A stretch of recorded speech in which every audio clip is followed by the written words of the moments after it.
আজ আমরা আলোচনা করব সাম্য, মৈত্র, স্বাধীনতা ও ফরাসি বিপ্লবের প্রভাব।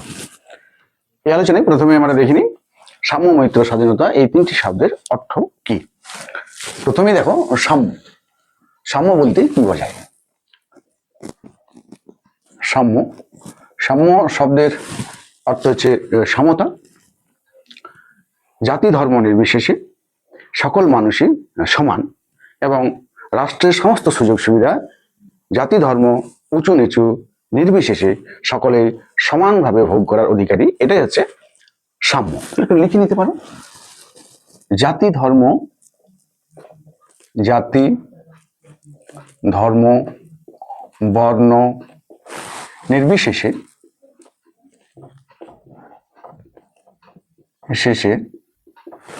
সকলেই সমান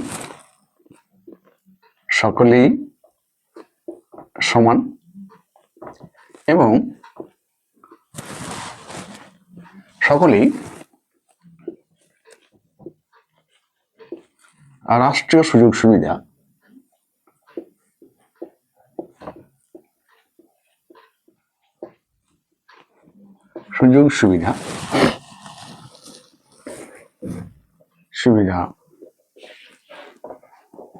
সমানভাবে ভোগ করার অধিকারী।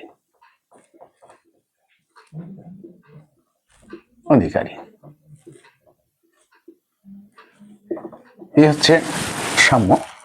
মূলত ফ্রান্সে যে ফরাসি বিপ্লব হয়েছিল, সেই ফরাসি বিপ্লবের মূল দাবিটাই ছিল সমাজে সাম্য প্রতিষ্ঠা করা।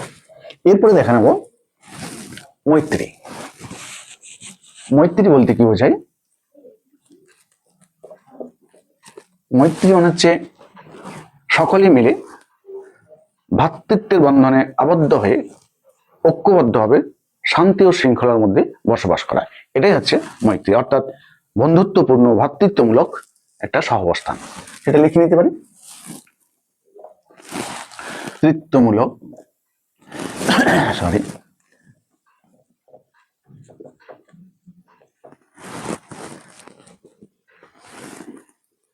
মূলক সম্পর্কের ভিত্তিতে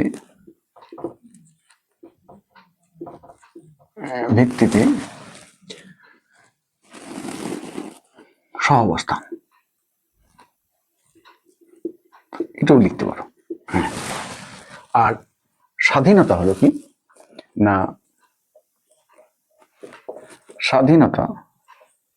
স্বাধীনতা বলতে ঠিক যা বোঝায় তা হচ্ছে অন্যকে অত্যাচার না করে নিজের ইচ্ছা মতো নিজের জীবনকে অতিবাহিত করা বা ইচ্ছা মতো জীবনযাপন করা, সেটাই হচ্ছে স্বাধীনতা। এবং এই স্বাধীনতার ক্ষেত্রে, রাষ্ট্রের ক্ষেত্রে বিভিন্ন প্রয়োজনীয় যে প্রাথমিক স্বাধীনতাগুলি রয়েছে সেগুলিকে ভোগ করার অধিকার লাভ করা। আমরা একটু লিখে নিতে পারি।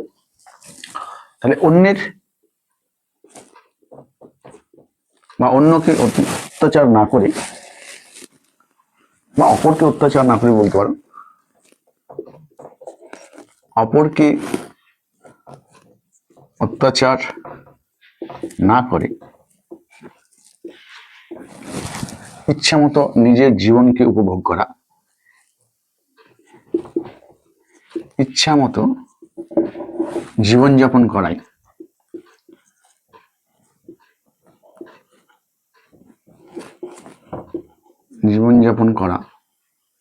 হলো স্বাধীনতা।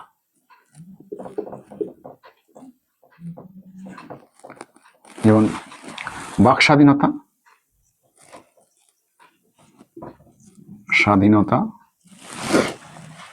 ধর্মীয় স্বাধীনতা,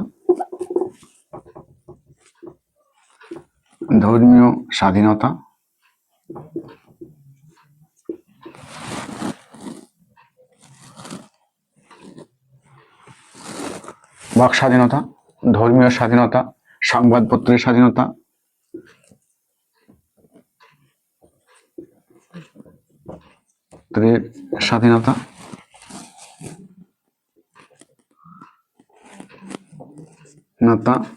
ইত্যাদি ভোগ করা আর কি, ইত্যাদি ভোগ করা। এরপরে আমরা দেখে নেব এই যে সাম্য, মৈত্রী এবং স্বাধীনতা, এগুলি ফরাসি বিপ্লবের ক্ষেত্রে কিভাবে কার্যকর হয়েছিল এবং সেগুলিকে ভিত্তি করেই সমাজে কি কি পরিবর্তন হয়েছিল, সেগুলি হচ্ছে ফরাসি বিপ্লবের প্রভাব। ফরাসি বিপ্লব তোমরা জানো যে 1789 খ্রিস্টাব্দে এই ফরাসি বিপ্লব সংঘটিত হয় এবং এই ফরাসি বিপ্লব ফ্রান্স তথা বিশ্বের ইতিহাসে একটি অত্যন্ত গুরুত্বপূর্ণ ঘটনা, যে ঘটনার প্রভাব শুধুমাত্র ফ্রান্স নয়, সারা বিশ্বে ছড়িয়ে পড়েছিল। এবং ফ্রান্সের এই বিপ্লব ফ্রান্সের পুরাতন তন্ত্রকে সমূলে ধ্বংস করে দিয়েছিল এবং তার গর্ভ থেকে জন্ম নিয়েছিল এক নতুন যুগ এবং নতুন অধ্যায়ে, যার মূল ভিত্তি ছিল সাম্য, মৈত্রী এবং স্বাধীনতা। তাহলে আমরা এই ফরাসি বিপ্লবের যে প্রভাব, সেই প্রভাবটিকে দুটো ভাগে ভাগ করে নিতে পারি। একটা হচ্ছে এই ফরাসি বিপ্লব সাম্য, মৈত্রী এবং স্বাধীনতার ভিত্তিতে ফ্রান্সে কি কি পরিবর্তন ঘটেছিল, অর্থাৎ ফ্রান্সের ক্ষেত্রে এর প্রভাব কি ছিল, এবং আরেক ক্ষেত্রে দেখে নেবো বা আরেক দিকে দেখে নেবো ঠিক এই ফরাসি বিপ্লব ইউরোপ বা তথা বিশ্বের ক্ষেত্রে বা বিশ্বের অন্যান্য দেশের ক্ষেত্রে কি পরিবর্তন এনেছিল, যেটাকে আমরা বলতে পারি ফরাসি বিপ্লবের বহির্দেশীয় প্রভাব বা অন্য দেশের উপরে প্রভাব। তাহলে দুটো প্রভাব আমরা আলোচনা করবো প্রভাবের ক্ষেত্রে। নিয়ে গেলাম প্রভাব, একটু ছোট্ট করে লিখে নিচ্ছি যাতে তোমাদের সুবিধা হবে। প্রভাবটা দেখি, প্রভাবটা দুটো ভাগে ভাগ করবো। ফরাসি বিপ্লব 1789 খ্রিস্টাব্দে ফরাসি বিপ্লব বিশ্বের ইতিহাসে একটি গুরুত্বপূর্ণ ঘটনা।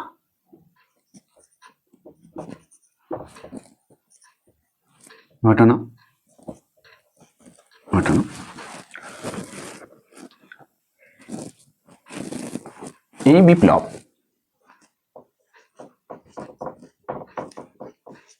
পুরাতন তন্ত্রকে ধ্বংস করে দিয়ে তন্ত্রকে সমূলে ধ্বংস করে দেয়। ধ্বংস করে এবং তার গর্ভ থেকে জন্ম নেয়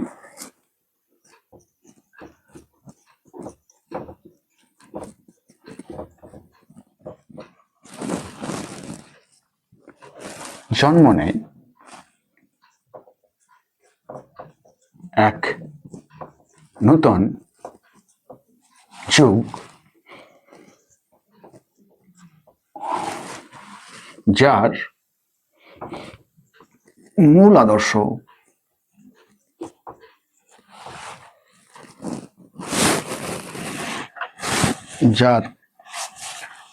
আদর্শ ছিল সাম্য, মৈত্র এবং স্বাধীনতা। ছিল কি? সাম্য, মৈত্রী এবং স্বাধীনতা।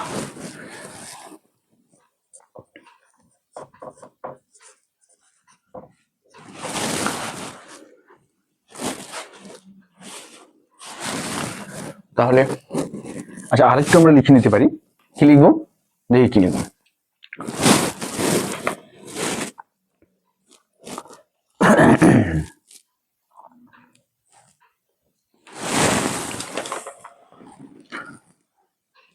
ঐতিহাসিক কার্ল মার্কস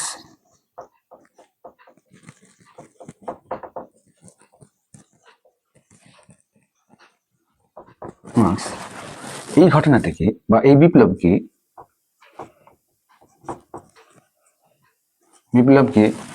দানবীয় ঝাঁটা বলেছেন। দানবীয় ঝাঁটা বলে উল্লেখ করেছেন।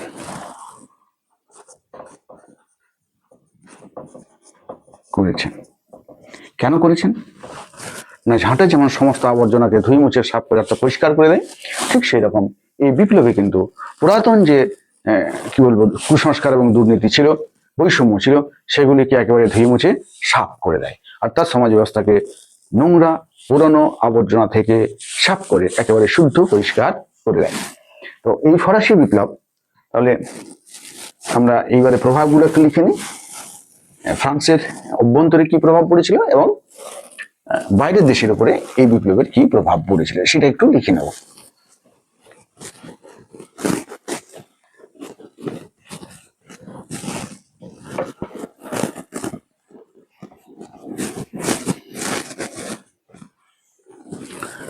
ফ্রান্সের উপরে এই বিপ্লবের তো ব্যাপক প্রভাব পড়েছিল, তবে যেহেতু প্রশ্ন খুব বড় হবে না, ছোট ছোটই হবে, সুতরাং আমরা দুটো থেকে তিনটে পয়েন্টের মধ্যে এই প্রভাবটা, আভ্যন্তরীণ প্রভাবটা শেষ করে ফেলবো এবং বিদেশের উপরে এই ফরাসি বিপ্লবের যে প্রভাব পড়েছিল সেটুকু একটা ছোট স্ট্যান্ডার মধ্যে দিয়ে আমরা শেষ করবো, যাতে আমরা সহজেই 2 বা 4 নম্বরের উত্তরটি লিখতে পারি। তো দেখে নাও কি লিখবো প্রভাবে। ফ্রান্সের উপরে প্রভাব, প্রথমে লিখবো ফ্রান্সের উপর বিপ্লবের প্রভাব।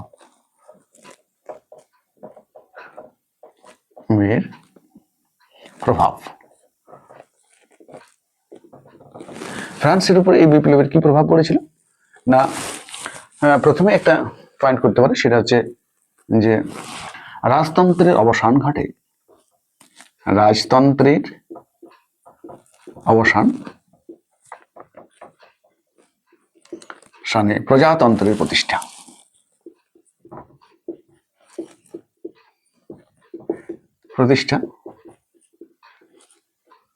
অর্থাৎ ফরাসি বিপ্লব ফ্রান্সের রাজতন্ত্র অর্থাৎ চতুর্দশ লুই থেকে ষোড়শ লুই পর্যন্ত যে স্বৈরাচারী শাসন ব্যবস্থা ফ্রান্সে ব্যাপক আকার ধারণ করেছিল বা চরম স্বৈরাচার রূপ ধারণ করেছিল, সেই শাসন ব্যবস্থার অবসান ঘটায় এবং রাজতন্ত্রের পরিবর্তে ফ্রান্সে নতুন সংবিধানের দ্বারা প্রজাতন্ত্র প্রতিষ্ঠা করে। এটা হচ্ছে প্রথম পয়েন্ট। দ্বিতীয় পয়েন্টে আমরা লিখতে পারি পুরাতনতন্ত্রের অবসান। আচ্ছা, একটু এখানে থাক। পুরাতনতন্ত্রের অবসান। পুরাতনতান্ত্রিক যে ফ্রান্সের ব্যবস্থা, সেই পুরাতনতান্ত্রিক ব্যবস্থাতে ছিল সামন্ততান্ত্রিক এবং বৈষম্যমূলক শ্রেণী ও সমাজ ব্যবস্থা। ফরাসি বিপ্লব এই পুরাতনতান্ত্রিক যে শ্রেণী বৈষম্যমূলক সমাজ ব্যবস্থা, তার সঙ্গে যে সামন্ততান্ত্রিক ভূমি ব্যবস্থা চালু ছিল সেখানে, সেটির সম্পূর্ণরূপে ধ্বংস করে দেয় এবং তার পরিবর্তে ফ্রান্সে প্রতিষ্ঠিত হয় সাম্য এবং স্বাধীনতা। তোমরা জানো যে ফ্রান্সে কি ধরনের একটা বৈষম্যমূলক সমাজ ব্যবস্থা প্রতিষ্ঠিত ছিল। প্রথম, দ্বিতীয় এবং তৃতীয় শ্রেণীর মধ্যে কোনো রকম সাম্য ছিল না। প্রথম এবং দ্বিতীয় শ্রেণীর সুবিধাভোগী ছিল এবং তৃতীয় শ্রেণীর সুবিধা থেকে বঞ্চিত ছিল, এবং সরকারি যে সমস্ত সুযোগ সুবিধাগুলি ছিল সেগুলি প্রথম এবং দ্বিতীয় শ্রেণী ভোগ্য ছিল, তৃতীয় শ্রেণীরা সম্পূর্ণ বঞ্চিত ছিল, অথচ তৃতীয় শ্রেণী রাষ্ট্রের সমস্ত করভার বহন করত।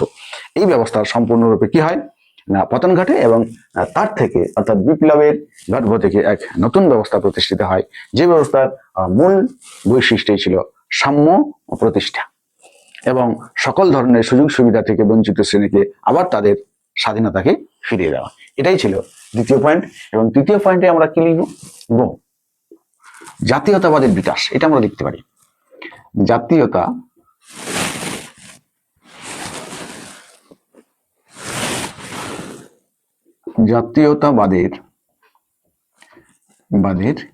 বিকাশ।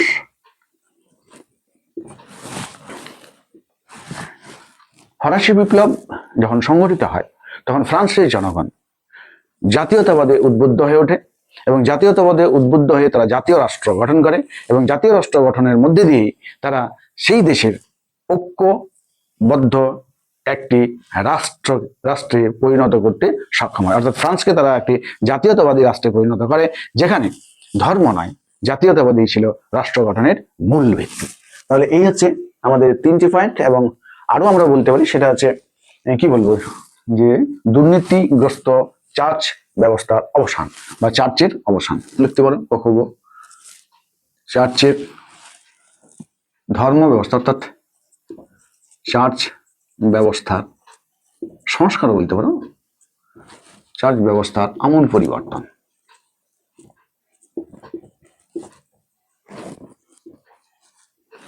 এই যে ফ্রান্সে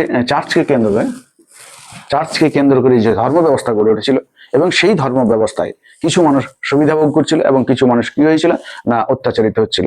তাই ফরাসি বিপ্লবের এই যে আদর্শ, সেই আদর্শগুলি ফ্রান্সে ওই দুর্নীতিগ্রস্ত চার্চকে সম্পূর্ণরূপে কি করে দেয়, একটা পরিবর্তন করে দেয় এবং রাষ্ট্রের অধীনে নিয়ে আসা হয় এই চার্চ ব্যবস্থাকে।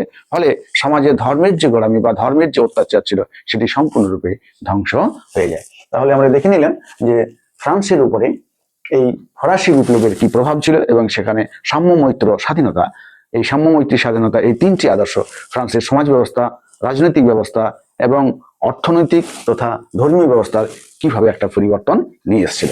এরপরে আমরা দেখে নেব যে এই ফরাসি বিপ্লবের ইউরোপে কেমন প্রভাব ছিল।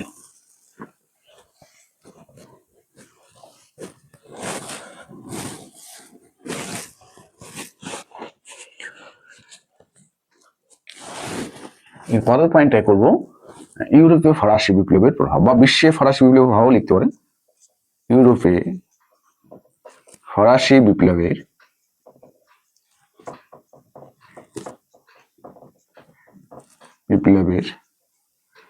প্রভাব।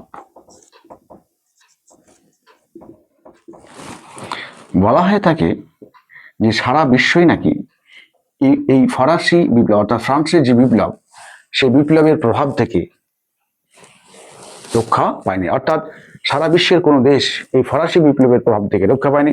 অর্থাৎ প্রতিটি দেশে ফরাসি বিপ্লবের প্রভাব কোনো না কোনো ভাবে, সে প্রত্যক্ষই হোক আর পরোক্ষ হোক, যেভাবেই হোক, এই বিপ্লবের প্রভাব সেই দেশে বা দেশগুলির উপরে পড়েছিল। ফ্রান্সের সম্রাট, পরবর্তীকালে ফ্রান্সের যিনি সম্রাট হয়েছিলেন সেই নেপোলিয়ন, তার সাম্রাজ্যবাদী বিস্তারের মাধ্যমে ফ্রান্সের বিপ্লবের এই মূল আদর্শ সাম্য, মৈত্র এবং স্বাধীনতাকে ইউরোপে বহন করে নিয়ে যান এবং ইউরোপের বিভিন্ন দেশ তার দ্বারা প্রভাবিত হয়ে তৎকালীন সময়ে ইউরোপের অন্যান্য দেশে প্রচলিত যে পুরাতনতান্ত্রিক ব্যবস্থা এবং বৈষম্যমূলক ব্যবস্থাগুলি ছিল তার উপরে চরম কুঠারাঘাত করে।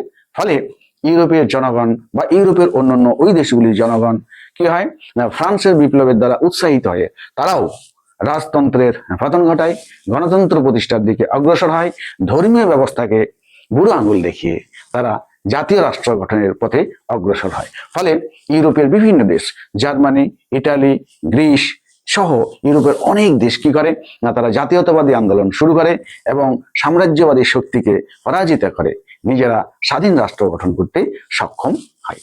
এই হচ্ছে আমাদের ফরাসি বিপ্লবের প্রভাব এবং সাম্য, মৈত্র, স্বাধীনতা সম্পর্কে আলোচনা। আশা করি এই আলোচনা তোমাদের ভালো লেগেছে। আর যদি ভালো লাগে তাহলে অবশ্যই একটা শেয়ার করবে, আর যদি কিছু জানার থাকে তাহলে অবশ্যই কমেন্ট করে আমাকে জানিও। আজকের আলোচনা এই পর্যন্ত। ধন্যবাদ।